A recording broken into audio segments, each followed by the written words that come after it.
There are many moments where both Ellie and Abby are in the wrong in The Last of Us Part 2.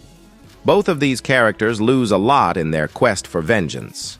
The game does a great job of showing everything someone could lose in the cycle of revenge. Ellie and Abby both have very strong character arcs that lead to a tragic finale. The two of them are alike in many ways, and both have flaws that cause them to take things too far and put their loved ones in danger. Some of these moments have been very controversial with fans, but have resulted in one of the most talked about video game stories of all time. 10. Abby, killing Joel. This is definitely the most controversial thing that Abby has done. It's the single most talked about part in the entire game, and was one of the hardest to get through. It's not just Joel dying that makes it terrible, it's how Abby kills Joel. She ends up bashing his skull in with a golf club while Ellie is forced to watch.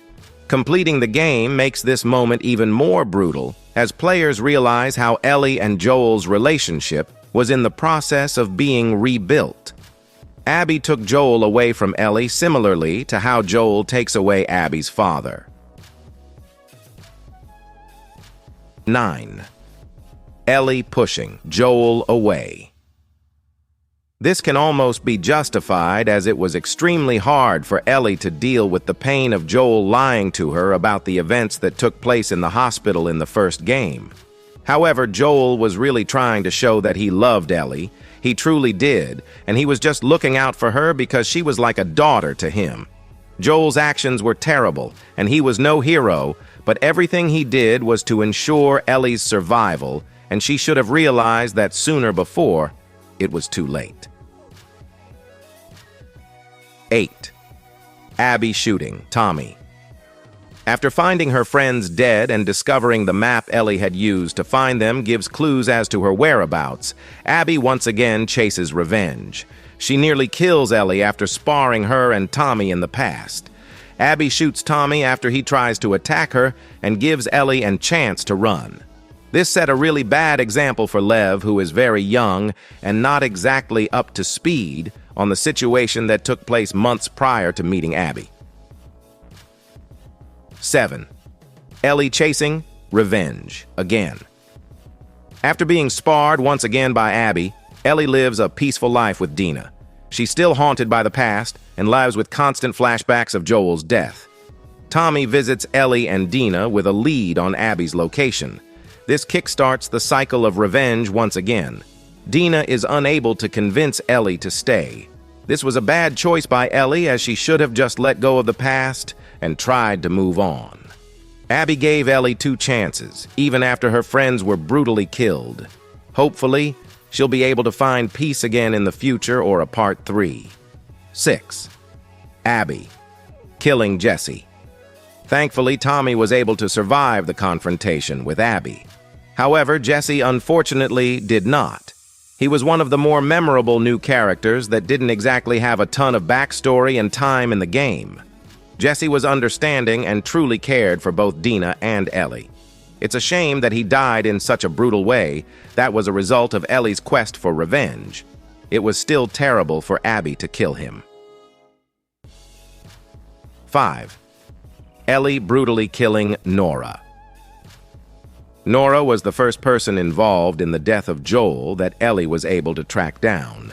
For a moment, it almost seemed like Nora regretted being involved, but this quickly changed as she was just toying with Ellie to distract her.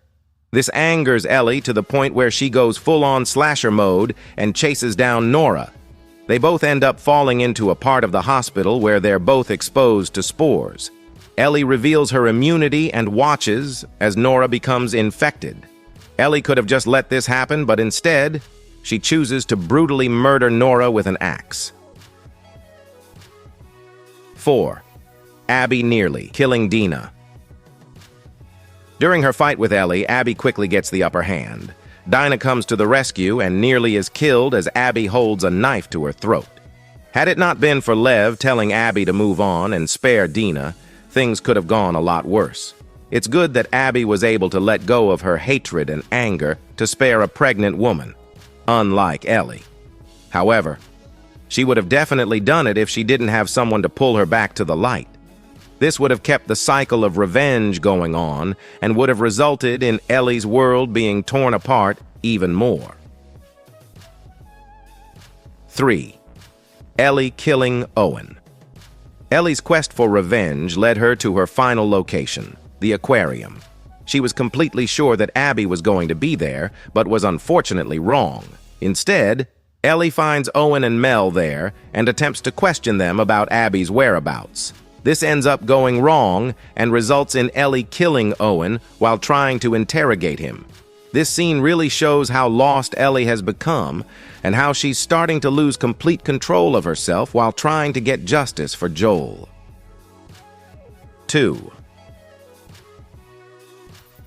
Abby biting Ellie's fingers off. In her final fight with Ellie, Abby bites 2 of Ellie's fingers off. This was somewhat Ellie's fault, as she once again tried to get her revenge on Abby rather than forget about the past and try to move on. Abby shouldn't have gone so far as to bite Ellie. She took away Ellie's ability to play the guitar, which was one of the last forms of connection that she had with Joel. In a way, this helped Ellie finally put Joel to rest, but it's something that she'll have to live with for the rest of her life. 1. Ellie killing Mel. Ellie killing Mel was one of the most shocking moments of the game, as it was revealed that Mel was currently pregnant. It's one of the moments where Ellie comes to the realization that she might have taken things too far. It leads to the confrontation with Abby and the death of Jessie. Mel wasn't exactly a fan-favorite character, but she didn't deserve to die so brutally and while pregnant. Thankfully, Abby was able to put this action aside and spare Dena, who was also pregnant.